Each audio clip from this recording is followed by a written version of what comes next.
చాలామంది ఎంత ప్రార్థన చేసినా నాకు జవాబు రావటం లేదు. ఎన్ని ఉపవాసాలున్నా దేవుని వద్ద నుంచి నాకు మేలుకరమైనది ఏది జరగట్లేదు అని అనుకుంటూ ఉన్న వారి కొరకు ఒక మాటను చదివి వినిపిస్తాను నేను. సామెతలో రాసిన గ్రంథం 16వ అధ్యాయం 18వ వచన భాగంలో నాశనమునకు ముందు గర్వము నడుచును, పడిపోవుటకు ముందు అహంకారమైన మనసు నడుచును.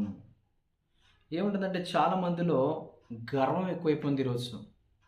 గర్వంతో కూడుకుని ఉంటున్నారు ఈరోజు. నా అంత వాక్యం చెప్పేవారు లేరు, నా అంతగా పాడేవారు లేరు, నా అంతగా ప్రార్థించేవారు లేరు, నా అంతగా దేవునికి కానుకలు ఇచ్చేవారు లేరు, నా అంతగా దశంభాగం ఇచ్చేవారు లేరు అని ఈరోజు ప్రజలు ఒక అహంకారమైన మనసుతో కూడుకుని ఉన్నారు ఈరోజు. మా సేవకుడు ప్రార్థన చేయకపోయినా నాకు మేలు జరుగుద్దని ఇలాగా కొంతమంది దగ్గర ప్రచారం చేసుకునేవారు కూడా ఉంటారు. నేను ప్రార్థన చేస్తే అన్నీ జరుగుతాయి అని ఇలా చెప్పుకునేవారు చాలామంది ఉన్నారు. వారందరూ ఈరోజు